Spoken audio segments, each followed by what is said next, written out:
everyone. Well, today we'll talk about a funny issue. Indeed, since the 19th century and the Industrial Revolution, London has been in a constant evolution. That's why we have decided to go into it in depth. To what extent can we consider London as a global city? Well, tonight you will have the answer. A report from Caroline de Boer, Eva Benham, Shirinda Bola and Penelope Charvet. London is a truly global city for people from all parts of the world. It is a world center for arts, culture, trade, scientific and technological development, and of course, for education. But what makes London a global city is that it has a GDP of over 565 billion, which is about 17% of the UK's total GDP. The size of its economy is larger than that of several European nations. Besides, the Port of London handles 48 million tons of cargo every year. With an estimated 8 million residents in 2015, London is the most populous region, urban zone, and metropolitan area in the United Kingdom. So, according to Brookings Institution, London has the fourth largest metropolitan economy of the world after Tokyo, New York City, and Los Angeles. By way of comparison, London's economy is roughly the same size as that of Ireland. This is certainly due to the fact that English is now the most spoken language and that it is the international language of business. Yes, and moreover, its location in Europe and its quality, the quality of its transport infrastructure, especially aviation industry, allow it to be a geographical key factor in the exchanges.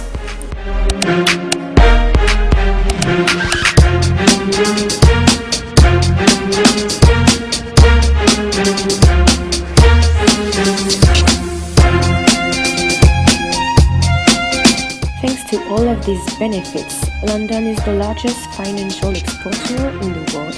40% of the world's foreign equities are traded here, and the Europe's most attractive city for foreign direct investment. What's more, it welcomes 33% of European headquarters of global Fortune 500 companies, the London Stock Exchange, LSE, which is one of the three most important of the world, and of course, the world's leading financial center, the City, also known as the Square Mile.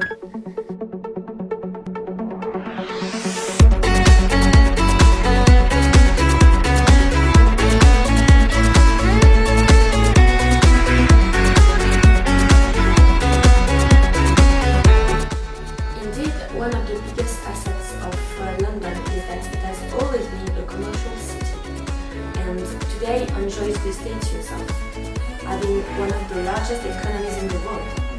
The city, which is London's financial district, is known for its trade and commerce, but also for its numerous banks and financial institutions. Yes, indeed, it has the maximum number of foreign banks in any city.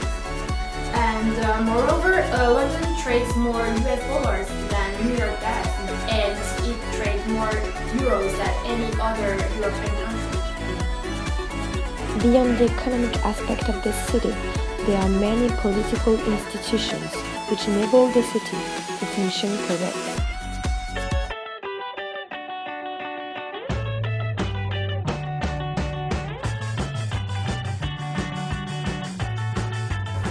Cities have a central role to play in tackling climate change, particularly as cities bear a disproportionate responsibility for causing it. In fact, cities consume 75% of the world's energy and produce 80% of its greenhouse gas emissions. That is why it is so important for cities to work together, set the agenda and show leadership on this issue. London is therefore part of the C40 climate change group. 40 cities were partnering with the Clinton Foundation and chaired by the Mayor of London. The goal is to reduce carbon emissions and increase energy efficiency in large cities across the world. London environment needs to be maintained and protected and its resources used more efficiently. The government is enhancing London's green and open space and developing the capital green economy with the aim of improving Londoners' quality of life. The direct powers of the mayor remain limited when compared to similar offices in other cities, but he does perform an essential catalytic and influencing role across agencies, performing an ambassadorial role both outside the UK and inside government and with the business community. This new role has in turn created a new form of integrated strategic planning at the London metropolitan scale with a commitment to planning and a determination for public, private and voluntary actors to enter into partnership to realize development.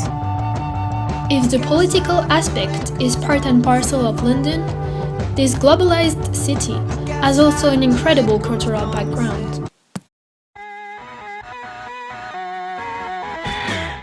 London is a city that combines a sense of history with cutting-edge creativity and a dynamic pop culture. London has over 300 theatres, 500 cinema screens, 12,000 restaurants, 32 boroughs offering unique cultures. There are also more than 240 museums and galleries open to all. In London, everyone can go and educate themselves, no matter their age or their social class. As one of the most cosmopolitan and tolerant capitals in the world today, it attracts a genuine diversity of people, from radical activists to business leaders, from intellectuals to fashionistas. It is numerous, populous and diverse. Over the next 10 years, main groups, so Black, Asian and other minority ethnics, will account for 80% of the increase in London's working age population. Indeed, walking around East London is a good way to see how different communities, which represent 35% of London's population, have played their part in the development of the city.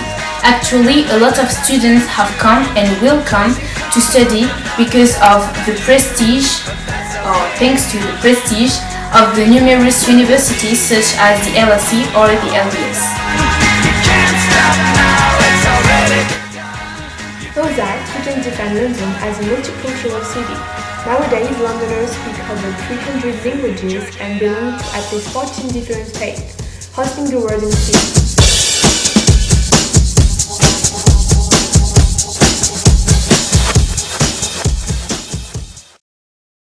London quite obviously rates as one of the most global cities in the world. It continues to play a leading role in global affairs and financial markets and act as a magnet to many foreign firms and businesses who set up in the capital.